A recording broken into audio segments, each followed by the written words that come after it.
Support Timnas.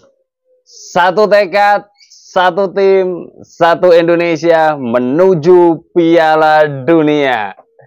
Tim nasional Indonesia tentu saja hari ini terus berbenah, dan di banyak negara yang tergabung di dalam grup C mengatakan bahwa tim nasional Indonesia tidak bisa dideteksi kekuatannya, karena kita tahu bahwa setiap pertandingan tim nasional Indonesia kekuatannya selalu berubah-berubah, dan berubahnya itu tidak lebih jelek tapi lebih bagus. Salah satu faktor yang menjadi penentunya adalah tambahan amunisi pemain keturunan atau pemain naturalisasi. Bahkan pelatih Belanda mengatakan bahwa Indonesia seolah-olah punya pabrik talenta-talenta muda yang ada di Belanda, sehingga mereka tinggal ambil sesuai yang diinginkan, sesuai kebutuhan tim nasional Indonesia, dan ini menjadi sesuatu yang mengkhawatirkan. Ya.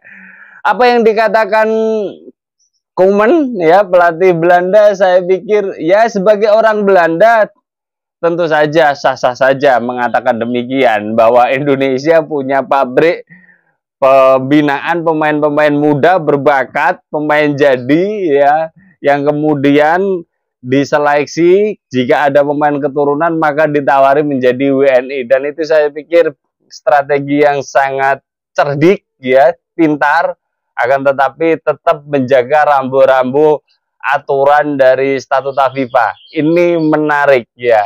Dan hal terbaru tentu saja informasi dari Miss Dilger dan Eliano Reinders, tentu saja dua pemain ini sudah menjalani sumpah, ya, pengambilan sumpah sudah dilakukan di Belgia, kedutaan besar Indonesia yang ada di Belgia, sehingga dengan sudah adanya pengambilan sumpah dari mereka berdua, maka dipastikan jika tidak ada aral yang melintang, kedua pemain ini nanti akan bisa dibawa Sintayong menuju Bahrain dan Cina.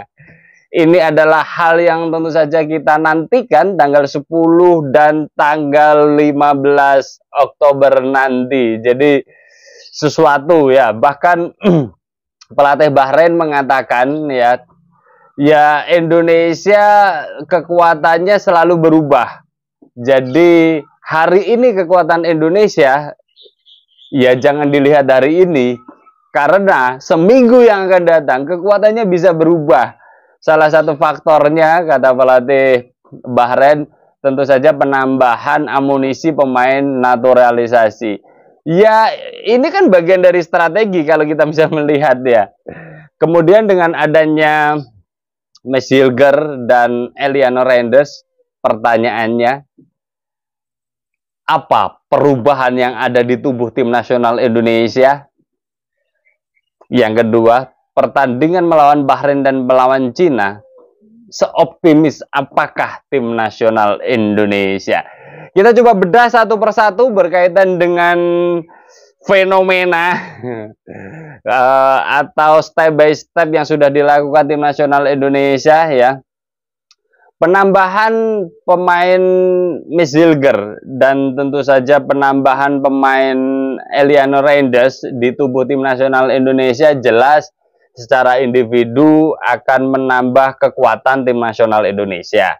Miss Dilger pemain termahal sepanjang masa tim nasional Indonesia, 121 miliar akan hadir di stadion Bahrain dan di stadion Cina, ya. Kemudian dari sisi Eliano Reinders sendiri, pemain ini ya cukup mumpuni di antara dibandingkan dengan pemain-pemain yang sudah ada di tubuh tim nasional Indonesia. Artinya seorang Eliano akan bisa menjadi pilihan di lini tengah atau sayap kanan atau sayap kiri, ya, itu tergantung oleh seorang Sintayong, ya. Jadi secara individu tentu saja kehadiran kedua pemain ini akan bisa menambah amunisi kekuatan dari tim nasional Indonesia. Kemudian kalau kita lihat dari sisi tim, ya, menarik dari sisi tim. Nah, kehadiran keduanya ini, terutama Miss Hilger ya, selama ini seorang Sintayong itu menggunakan strategi 4-3-4-3. Oke. Strateginya 3-4-3, terus kemudian jika bertahan maka menggunakan 5-4-1. Dengan adanya penambahan pemain di lini belakang sekelas Miss Hilger, tentu saja ada beberapa keuntungan. Yang pertama, jelas garis pertahanan tim nasional Indonesia nanti tidak sedalam dengan yang kemarin-kemarin. Kalau kemarin itu ya garis pertahanannya terlalu dalam dengan menggunakan 5 back di belakang, jadi sayap kanan, sayap kiri didorong ke belakang, terus kemudian ada 4 pemain berjajar di lini tengah sebagai gelandang yang diupayakan untuk ikut membantu pertahanan dan hanya ditinggalkan 1 pemain persiapan untuk counter attack. Nah, dengan adanya Miss Hilger, tentu saja kalkulasi Sintayong nanti akan berbeda.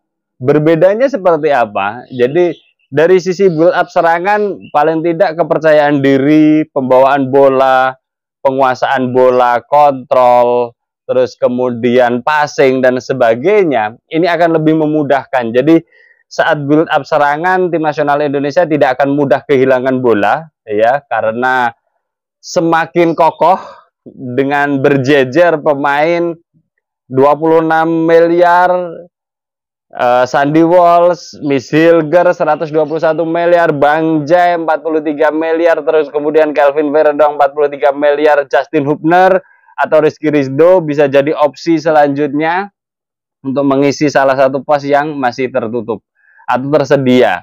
Dengan melihat ini, ya, build up serangan akan jauh lebih mudah. Itu. Dengan begitu akan memudahkan di lini tengah juga. Nah, lini tengah Tom Haye, Nathan, ya, terus kemudian Ivar Jenner diusahakan juga akan bisa termotivasi dengan adanya Miss Hilger tentu saja. Terus kemudian kedatangan Elian Reinders kalau dijadikan sayap kanan atau sayap kiri tentu saja ini juga pilihan juga.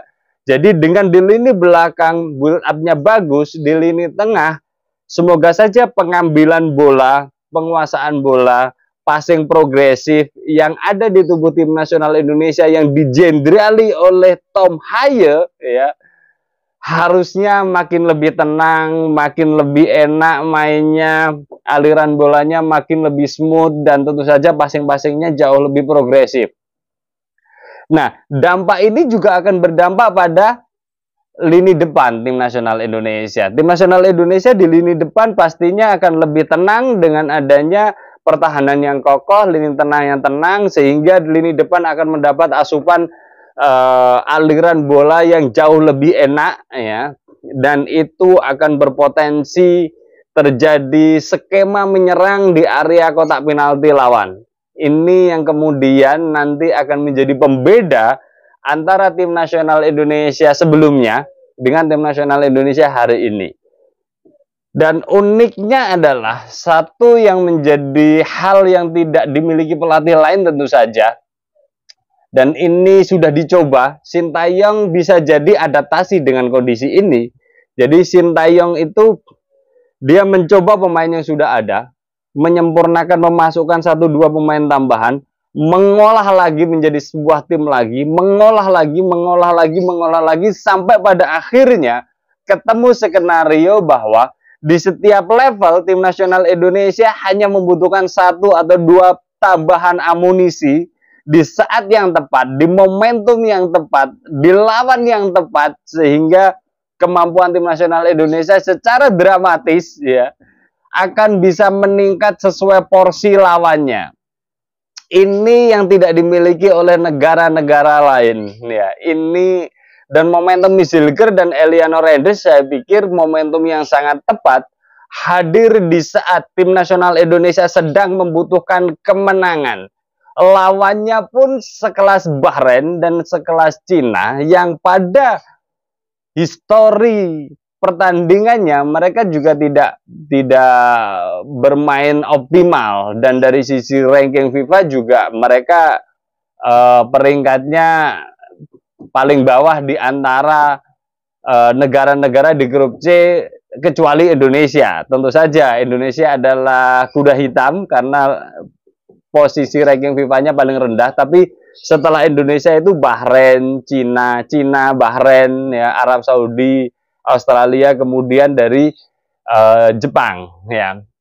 Nah, bagaimana tim nasional Indonesia, tim nasional Indonesia saat melawan Bahrain dan melawan Cina, ya. Ini menarik. Tim nasional Indonesia kemungkinan menang besar, optimis. Kan posisi yang ada itu back. Kenapa optimis untuk menang? Nah, ini menarik. Nah, dengan adanya tambahan 2 amunisi ini di lini tengah 1, kemudian di lini belakang 1, ya.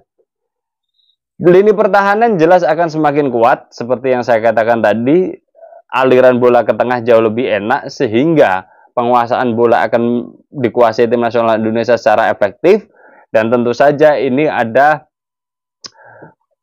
kesempatan menyerang jauh lebih besar, menguasai keadaan jauh lebih besar. Dan ingat, seorang Sintayong itu bukan tipikal pelatih yang mengandalkan orang atau mengandalkan satu orang pemain gitu. Misalkan gini, Sintayong harus butuh goal getter untuk bisa membuat tim nasional Indonesia menang. Tidak. Sintayong tidak menerapkan strategi itu. Ya, jadi Sintayong lebih pada menerapkan kolektivitas tim di titik-titik area, terutama servis bola mati, tendangan bebas, tendangan pojok, ya. Semua punya kesempatan menciptakan gol. Dalam histori kita masih bisa ingat bahwa Rizky Ridho menciptakan gol, ya, Sandy Walsh menciptakan gol. Terus kemudian Bang Jem menciptakan gol. Ya, jadi tidak melulu yang menciptakan gol adalah seorang striker. Dan ini yang wajib kita percaya pada seorang Sintayong. Jadi ada banyak kesempatan, bahkan kesempatan terakhir juga Arhan itu diposisikan sebagai seorang striker. Dulu kita juga masih ingat betul bahwa Elkan Bagot itu sempat dipasang striker saat melawan Jepang di Piala Asia. Jadi ya, strategi ini akan bisa menjadi variasi banyak hal, ya. Tentu saja yang kita inginkan sesuai harapannya, Pak Erick Thohir mengatakan bahwa tim nasional Indonesia harusnya bisa mengambil poin 4, ya, minimal 4, ya, untuk bisa mendapatkan klasemen yang lebih bagus. Terus kemudian Sintayong juga optimis akan bisa memenangkan pertandingan di kedua laga nanti. Ya, jadi dengan segala macam kalkulasi itu, dengan segala rasionalitas itu tadi, maka tim nasional Indonesia sebenarnya punya peluang untuk menghadapi Cina dan menghadapi Bahrain. Kemenangan menjadi ekspektasi kita semuanya. Tidak jumawa, tapi harus diupayakan. Ya, kenapa? Momentumnya ada di sini. Kalau kita mentargetkan menang melawan Jepang, kan kemungkinan kecil. Itu yang saya sebut rasionalitas berpikir. Tapi kalau kita mentargetkan menang melawan Bahrain dan Cina, itu sesuatu yang logis dengan kondisi tim nasional Indonesia hari ini.